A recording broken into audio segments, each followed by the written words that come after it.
Bismillahirrahmanirrahim. Assalamualaikum warahmatullahi wabarakatuh. Teman-teman sahabat Quran yang dirahmati Allah. Hari ini kita akan belajar tentang dua jenis kesalahan dalam membaca Al-Quran. Kan kita kalau baca Quran kadang suka salah ya. Salah di huruf, salah nyebut huruf gitu ya, atau salah tanda baca, atau salah di tajwid-tajwid yang lainnya. Nah, tapi kita harus tahu nih, kita itu salahnya di jenis yang mana.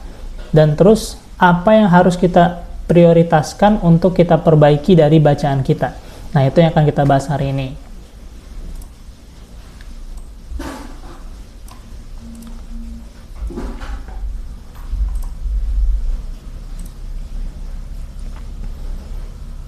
Oke teman-teman, jadi ada dua jenis kesalahan dalam membaca Al-Quran.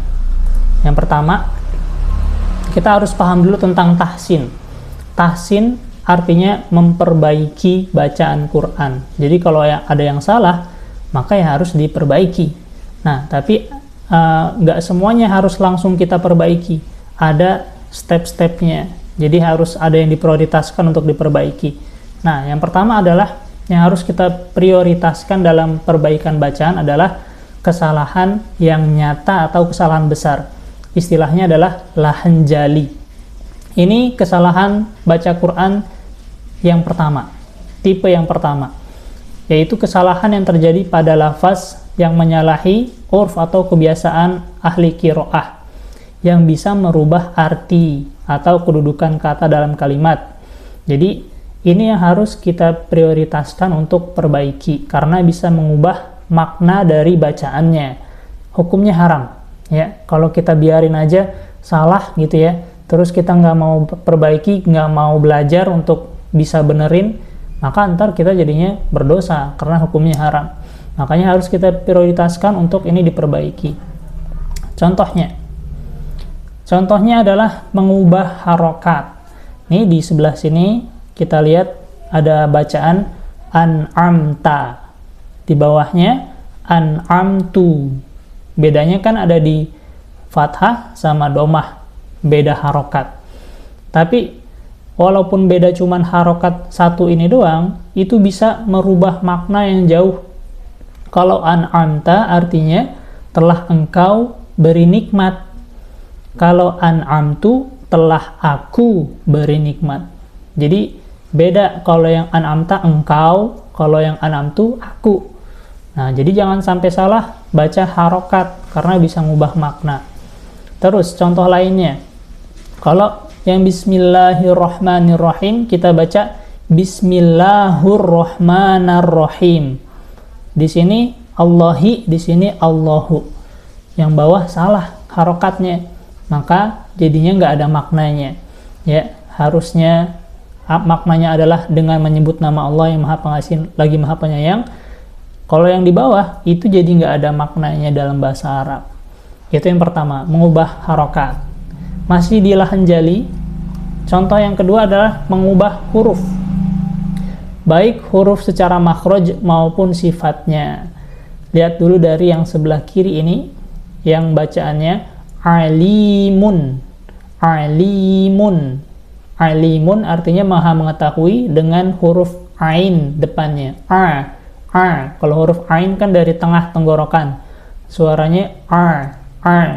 Yang bawahnya pakai hamzah, alimun. A biasa aja, dia nggak A, tapi A pakai hamzah.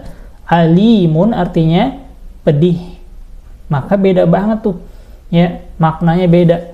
Makanya perhatiin juga cara membaca huruf makhrajnya harus betul. A sama A harus beda. Sama di sampingnya asa sama aso.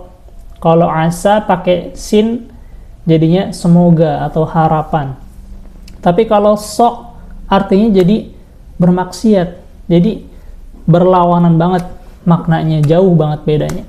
Makanya teman-teman harus hati-hati nih ya dengan salah penyebutan huruf. Nah, yang ini sebelah kanan, yang satu pakai kul, katakanlah. Tapi kalau yang pakai kaf jadinya kul, makanlah. Ini hampir mirip nih, hati-hati. Makhraj huruf qa dan ka itu hampir mirip. Kalau ko itu dia ada dari lidah paling belakang muncul suaranya ko, ko, ko. Kalau ka itu agak naik dikit, ya, masih di bagian belakang lidah tapi agak maju dikit. Ka, ka, ko, ka. Yang atas kul, yang ini kul. Beda tuh. Ya, jadi kita harus belajar lagi, ya, dan hati-hati pas baca Quran pada huruf-huruf yang mirip pembacaannya atau bunyinya. Nah, yang ketiga, lahan jali, yaitu menambah huruf. Lebih banyak, lebih sering adalah harusnya dibaca pendek, tapi dibaca 2 harokat atau panjang. Contohnya yang ini, yang sebelah kanan. Bacanya inna, artinya sesungguhnya. Tapi yang di bawah itu ditambahin 1 alif di belakangnya, maka jadinya panjang. Inna, nanya panjang tuh. Yang di atas nanya pendek, di bawah nanya panjang. Maka kalau ada alifnya nanya panjang, sesungguhnya kami, ada tambahan kaminya, artinya jadi beda gitu. Makanya kalau baca Quran panjang pendeknya ada yang salah, yang harusnya harusnya panjang dipendekin, pendek dipanjangin, itu bisa ngubah makna. Maka harus dibetulin dulu, ya, jangan dihiraukan, nggak apa-apa lah, cuman beda dikit doang, nggak gitu. Ya, kalau di bahasa Arab itu sangat mempengaruhi maknanya. Contoh lagi di sini, atikum, yang bawah atikum. Bedanya adalah di hamzah. Yang pertama, yang di atas hamzahnya nggak ada panjangnya, nggak ada alif. Kalau yang di bawah hamzahnya ada alifnya, jadi panjang. Kalau atikum mendatangi, kalau atikum memberi. Nah, makanya bahaya kalau salah. Maka kalau kita hafalan atau bacaan Quran kita ada yang salah, langsung stop, terus perbaiki dulu. Jangan dilanjutin dulu, karena bisa ngubah makna, dan nanti kalau kita menyepelekan, nanti kita yang dosa nanti jadinya. Ya, jadi hati-hati, harus diperbaiki dulu. Mengurangi huruf. Kalau ini kebalikannya, jadinya panjang tapi dipendekin. Nah, ini kebalikannya, sama.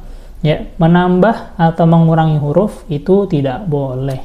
Seperti itu. Jadi harus pelan-pelan aja baca Qur'annya, ngafalinnya pelan-pelan, diperhatikan tajwidnya satu-satu gitu. Nah, kesalahan jenis yang kedua namanya kesalahan lahan khofi atau kesalahan samar atau kecil. Yaitu kesalahan ringan, tidak fatal, tidak mengubah makna, namun secara urf, kebiasaan dianggap sebagai kesalahan karena tidak sesuai dengan yang diajarkan Nabi Shallallahu Alaihi Wasallam. Hukumnya makruh.